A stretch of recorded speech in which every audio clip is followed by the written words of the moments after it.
Waalaikumsalam warahmatullahi wabarakatuh. Maaf, ingin tanya Buya, zuhur dan asar masjid tempat saya termasuk minim pengunjung. Sangat sering azan sendiri, iqomah sendiri, sholat sendiri.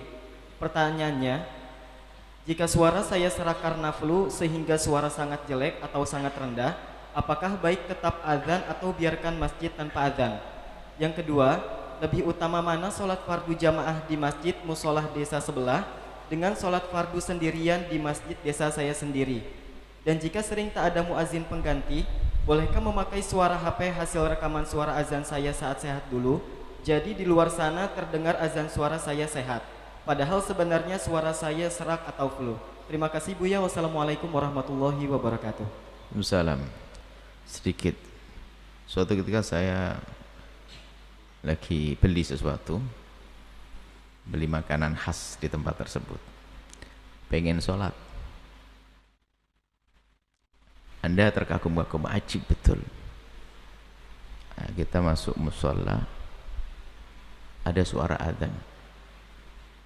Saya toleh, nggak ada orangnya, ajib ini. Baru kita menemukan musola ajib. Ada suara adzan, tapi nggak ada orangnya. Wah, saya kasih tahu si anak yang bawa mobil, ajib di sini apa? Ada adzan, nggak ada orangnya. Mana ada? Tahu-tahunya apa yang adzan? Tip, rekor, tip. Di pojok. Innalillah. Adzan itu sunnah dikumandangkan orang, bukan tip diputer. Ya hamba Allah. Yang nggak usah kita suka kaget, nah, yang ngomong kan kita, mau ada musola, ada suara adzan, nggak ada orangnya, pakai tip, nggak ya? Jadi adzan itu apa? Langsung dikumandangkan, dan bukan harus di masjid dan musola. Sunnah mengumandangkan azan itu biarpun Anda sholat di rumah sendiri, cuman jangan pakai mikrofon kalau di rumah, orang bingung nanti.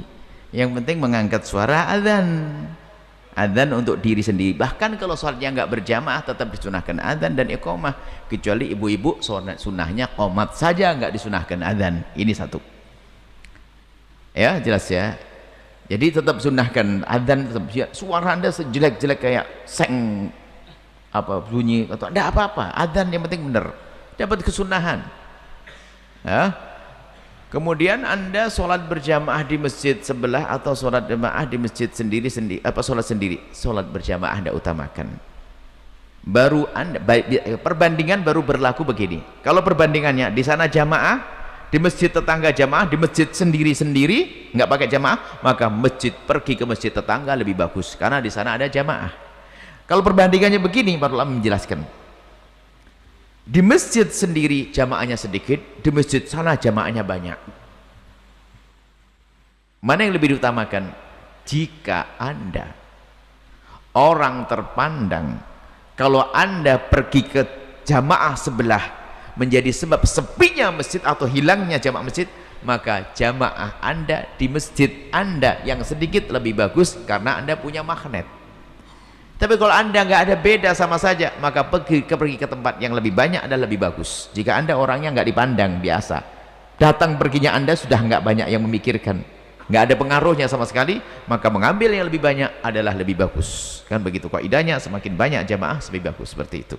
Baik, ini saja insya Allah. Semoga Allah menjaga kita, memudahkan kita dalam melaksanakan sholat berjamaah. Dan jangan berani sholat sendirian, harus berjamaah. Begitu pentingnya jamaah sampai dianjurkan bagi siapa dalam madhab Syafi'i, Hanafi, Maliki memang bukan fardu ain, bukan kewajiban, tapi hanya fardu kifayah dalam madhab Syafi'i atau sunnah muakkadah.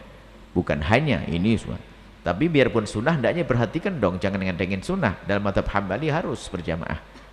Nah, tolong jangan berani sholat berjamaah, sholat sendiri, hendaknya berjamaah sebisa mungkin. Kalau kita punya rindu kepada Allah, kan pahalanya dilipat gandakan.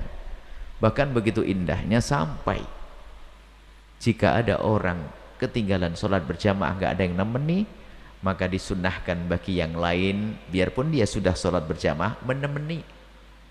Ada orang datang ketinggalan, sudah selesai jamaah, Nabi melihat dia kasihan nih, orang sholat sendiri. Nabi mengatakan, man saya siapa yang bersedekah dengan laki-laki ini, silahkan sholat. Jadi nemeni orang yang belum berjamaah dengan berjamaah, namanya sholat mu'adah, adalah dianjurkan sedekah. Cuman ini adalah sunnah yang jarang dilakukan karena kita malas. Sholat aja sudah alhamdulillah, apalagi nemenin orang. Ini bahkan santri pun ada yang nggak ngerti ngajinya. Ini sholat mu'adah, ini dianjurkan untuk nolong orang. Bahkan dalam hadis ini riwayatnya ada dua macam. Yang pertama itu tadi, ada orang ketinggalan sehingga Nabi nyuruh. Ada orang lagi yang datang berdua, Nabi sholat, dia nggak sholat. Kenapa kamu tidak sholat? Waqad sholaina fi rihalina, kami sudah sholat di rumah ya Rasulullah. Kalau seandainya kamu ikut lagi akan menjadi tambahan kebaikan buat kamu. Ya dianjurkan oleh Nabi, biarpun sudah sholat di rumah sendiri-sendiri, masuk ke masjid ada jamaah, sholat lagi dengan berjamaah untuk mendapatkan kebaikan yang lebih seperti itu.